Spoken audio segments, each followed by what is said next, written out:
Hello दोस्तों, मैं आशीष कुमार अपने YouTube channel Bihar GK tricks में आपका स्वागत करता हूं। आज हम लोग भारत का भूगोल के अंतर्गत जलवायु चैप्टर के दूसरे एक्सरसाइज वर्षा के बारे में इस वीडियो में पढ़ेंगे। तो यदि आप लोगों ने अब तक हमारा channel Bihar GK tricks subscribe नहीं किया है तो इसे सब्सक्राइब कर लें, साथ ही बेल आइकन को जरूर दबाएं। तो आइए वीडियो को स्टार्ट करते हैं।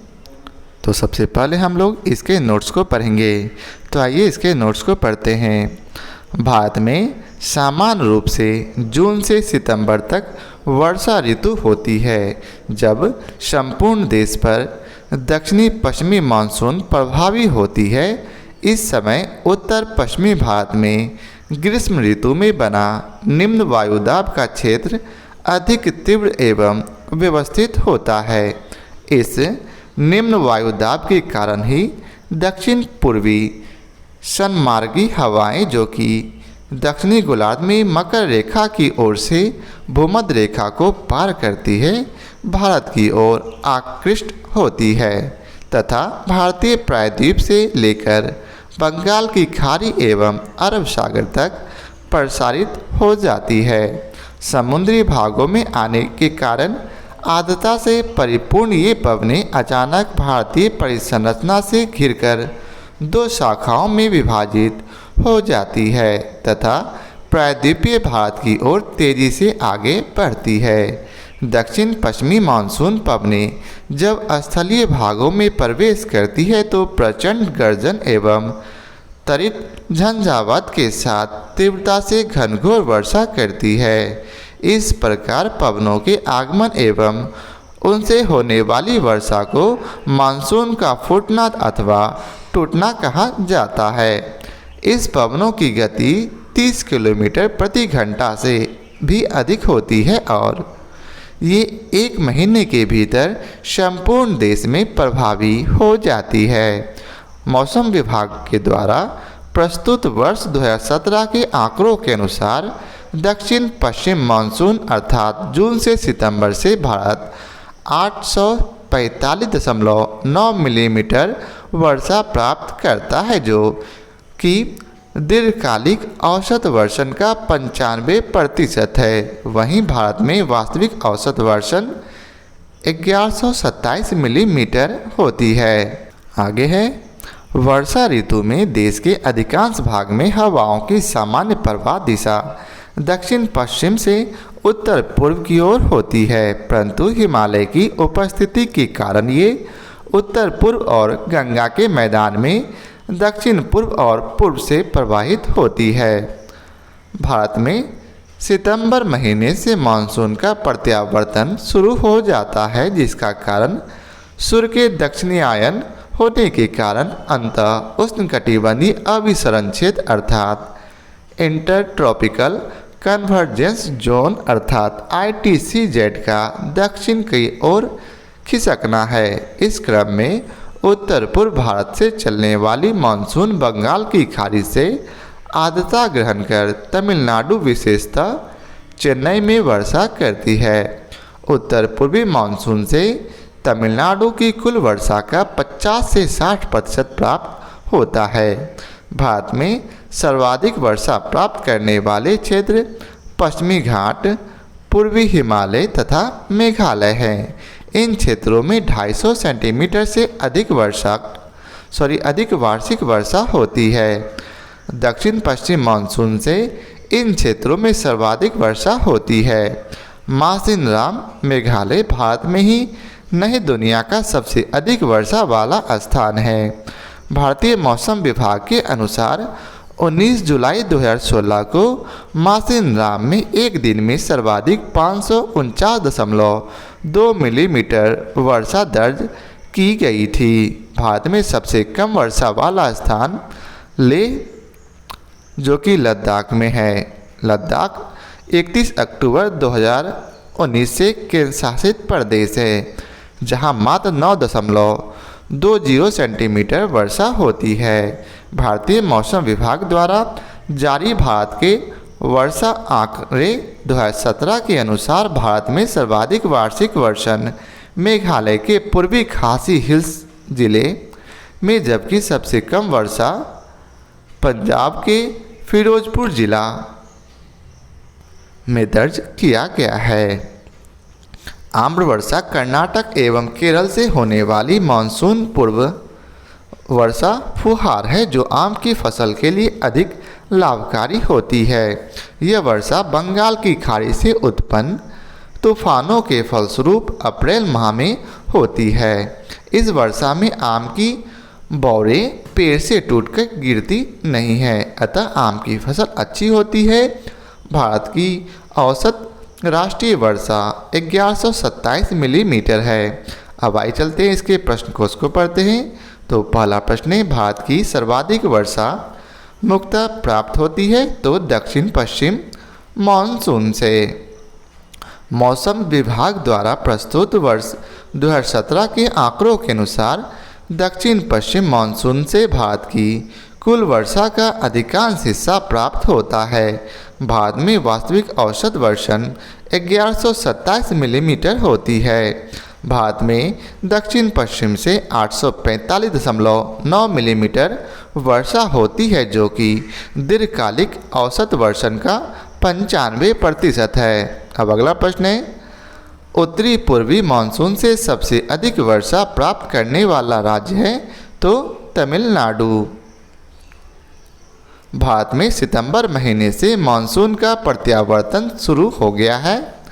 ऐसा सूर्य के दक्षिणायन होने के कारण ITCZ अर्थात इंटर ट्रॉपिकल कन्वर्जेंस जोन के दक्षिण की ओर खिसकने के कारण होता है। इस क्रम में उत्तर पूर्व भारत से चलने वाली मानसून बंगाल की खाड़ी से आर्द्रता ग्रहण कर तमिलनाडु विशेषतः चेन्नई में वर्षा करती है।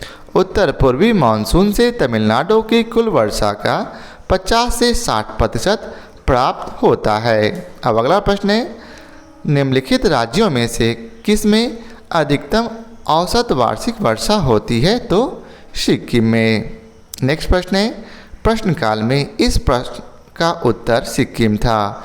वर्ष 2017 के आंकड़ों के अनुसार प्रश्नगत राज्यों का वर्षा विवरण इंडियन मेट्रोलॉजिकल डिपार्टमेंट के आंकड़ों पर आधारित इस प्रकार है, जिसे आप यहाँ देख सकते हैं। अब आइए चलते हैं अगले प्रश्न पर। तो अगला प्रश्न है, नीचे स्थानों के जो युग्म दिए गए हैं उनमें ऐसा युग्म कौन सा है जिसके दोनों नगर लगभग एक ही अक्षांश पर अवस्थित है, फिर भी उनकी वार्षिक वर्षा की कुल मात्रा का अंतर सर्वाधिक सुस्पष्ट है। तो इसका उत्तर है अजमेर और शिलांग।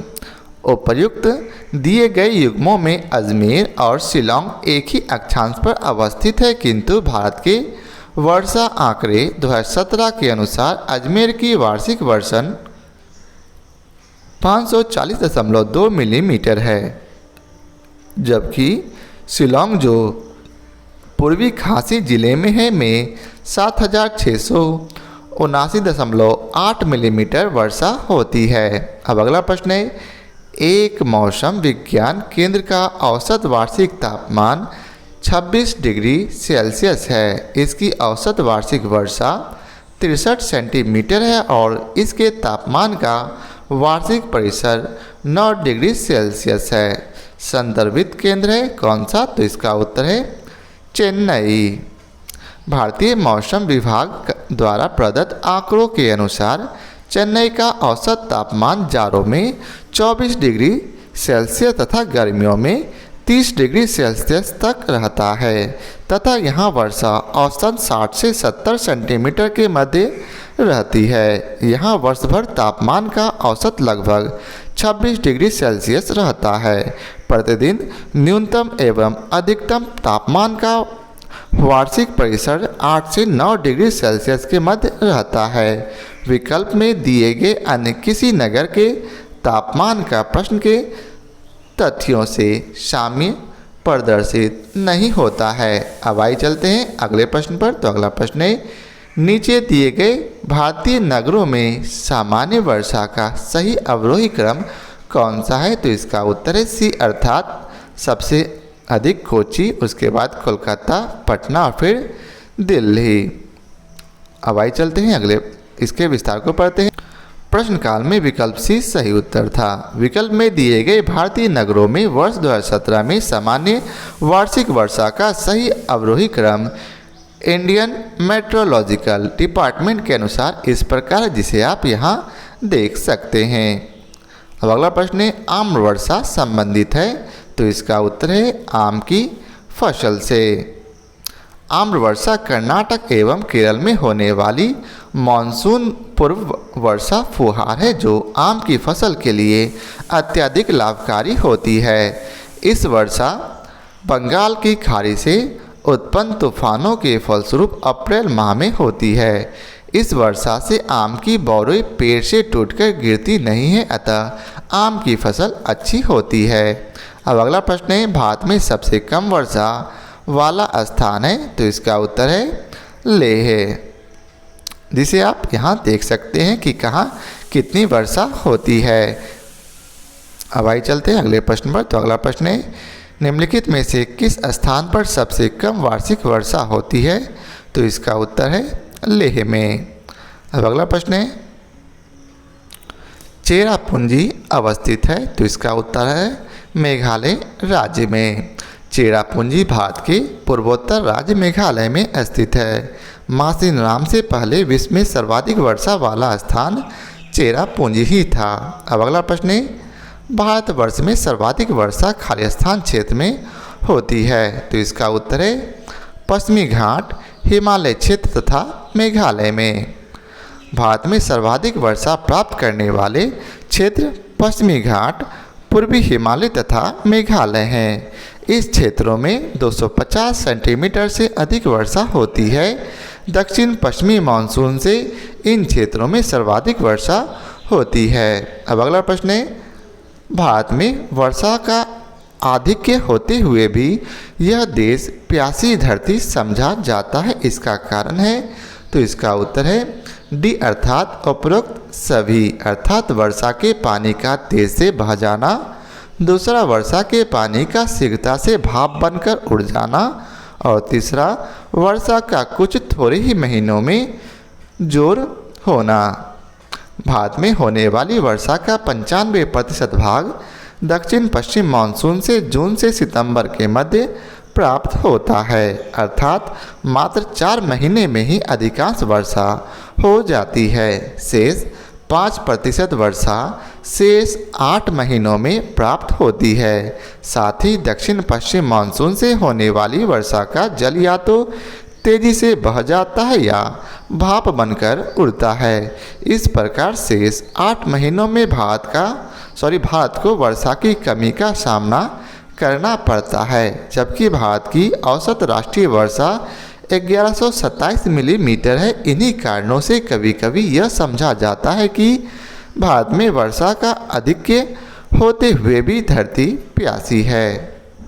अब अगला प्रश्न है निम्नलिखित में से कौन सी जल प्रबंधन युक्ति भारत में लागत का अधिकतम लाभ देने वाली है, तो इसका उत्तर है सी अर्थात वर्षा के जल का संचयन। जल प्रबंधन युक्ति द्वारा वर्षा जल का संचयन आसानी से बिना अतिरिक्त खर्च के टैंक एवं बांध बनाकर किया जा सकता है। इसके द्वारा सतह का जल स्तर भी ऊपर आएगा, जिससे जल की समस्या काफ़ी हद तक कम हो जाएगी। तमिलनाडु इस मामले में अग्रणी राज्य है, अतः इस प्रकार वर्षा के जल का संचयन जल प्रबंधन की यह युक्ति है, जिसके द्वारा भारत में लागत का अधिकतम लाभ प्राप्त हो सकता है। अगला प्रश्न है निम्न में से भारत के किन क्षेत्रों में औसत 200 मिलीमीटर वर्षा होती है, तो इसका उत्तर है जम्मू और कश्मीर में। प्रश्नकाल में भारत में 200 मिलीमीटर अर्थात 20 सेंटीमीटर की औसत वर्षा जम्मू और कश्मीर में जास्कर श्रेणी के उत्तर तथा राजस्थान के पश्चिमी भाग पर होती है, अतः विकल्प भी सही उत्तर माना जा सकता है। परंतु समग्र राज्य के दृष्टिकोण से देखें तो उपयुक्त में से कोई भी उत्तर सही नहीं होगा।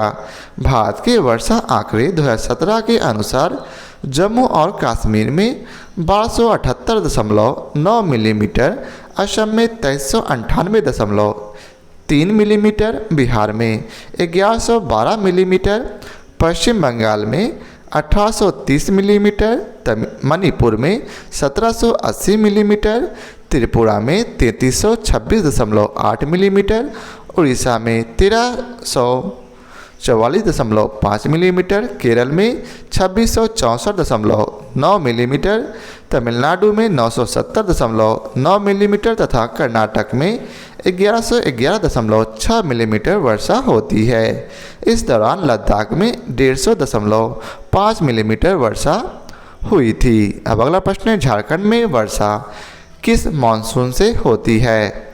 तो इसका उत्तर है बी अर्थात दक्षिण पश्चिम मानसून से। झारखंड में वर्षा दक्षिण पश्चिमी मानसून से होती है। यहाँ अधिकांश वर्षा जून से सितंबर माह में होती है। अब अगला प्रश्न है, नीचे दिए गए मानचित्र पर ध्यान दीजिए। भारत में रेखांकित भागों में वार्षिक वर्षा का माध्य कितने से अधिक तक घटता बढ़ता है? तो इसका उत्तर है ए अर्थात 100 से 150 सेंटीमीटर तक।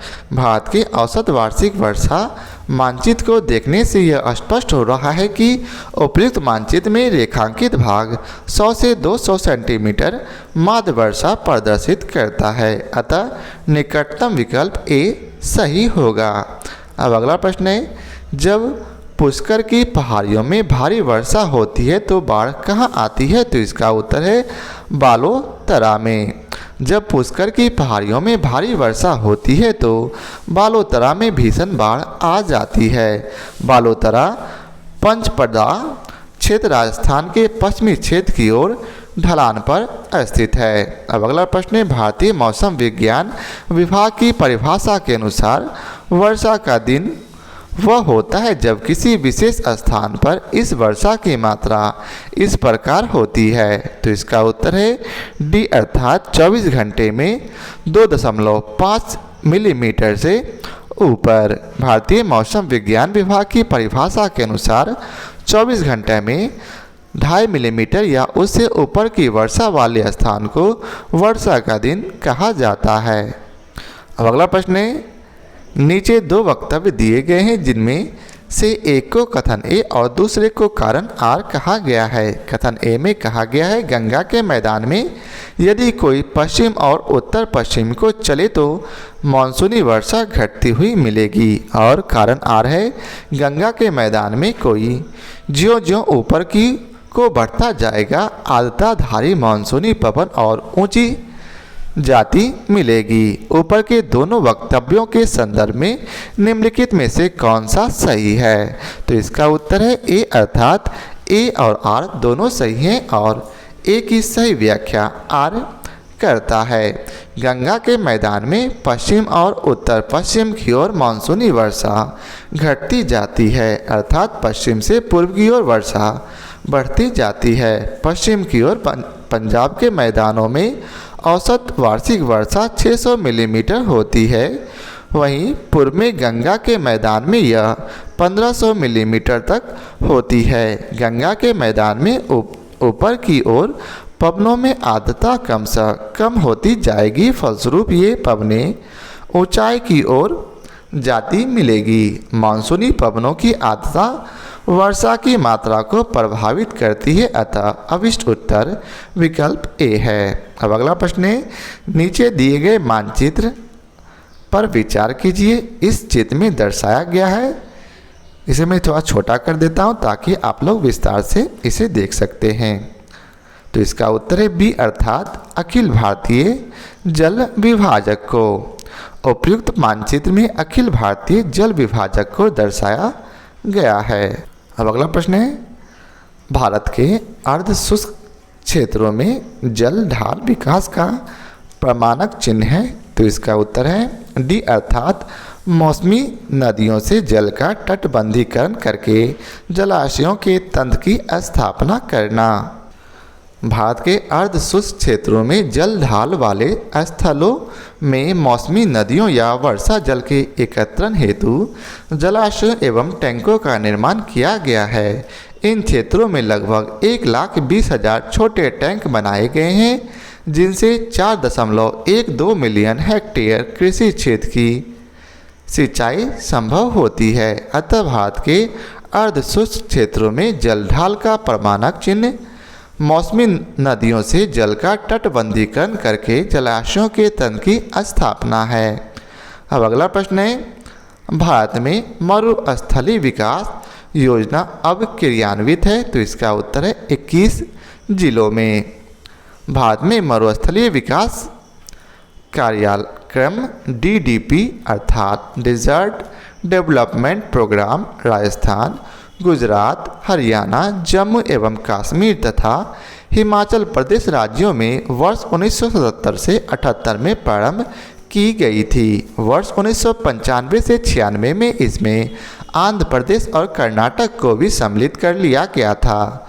वर्तमान में यह कार्यक्रम देश के कुल 7 राज्यों में 40 जिलों के 235 ब्लॉकों में क्रियान्वित है, जहां वर्ष 1994 से 95 तक यह कार्यक्रम 5 राज्यों के 21 जिलों के 231 ब्लॉकों में क्रियान्वित किया जा रहा था। अतः जब प्रश्न पूछा गया था उसके हिसाब से सही उत्तर विकल्प डी है। अब अगला प्रश्न है, निम्नलिखित कथनों पर विचार कीजिए और नीचे दिए गए कोटों से सही उत्तर चुनिए। कथन ए में बतलाया गया है, भारत में अंतर्देशीय जल मार्गों का पर्याप्त विकास नहीं हुआ है।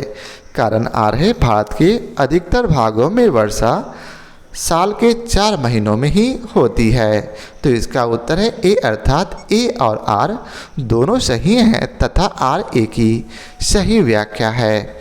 भारत में अंतर्देशीय जल मार्गों का पर्याप्त विकास नहीं हुआ है तथा भारत में अधिकतर भागों में वर्षा साल के 4 महीनों में ही होना इसका मुख्य कारण है। अधिकांश समय तक मौसमी नदियों में परिवहन योग्य जल का अभाव रहता है, जिससे अंतर्देशीय जलमार्गों के विकास में बाधा उत्पन्न हो जाती है। अतः कथन और कारण दोनों सही है तथा कारण कथन की सही व्याख्या कर रहा है। अब अगला प्रश्न है, चेरापूंजी स्थित है, तो यह है खासी पहाड़ी पर। चेरापूंजी मेघालय राज्य में खासी पहाड़ियों पर स्थित है। तो यह था आज के वीडियो का आखिरी प्रश्न। आशा करता हूँ आप लोगों को हमारा यह वीडियो पसंद आया हो। यदि आप लोगों को हमारा यह वीडियो पसंद आया हो तो लाइक और शेयर जरूर करें। फिर मिलते हैं नए चैप्टर के साथ। आज के लिए बहुत बहुत धन्यवाद।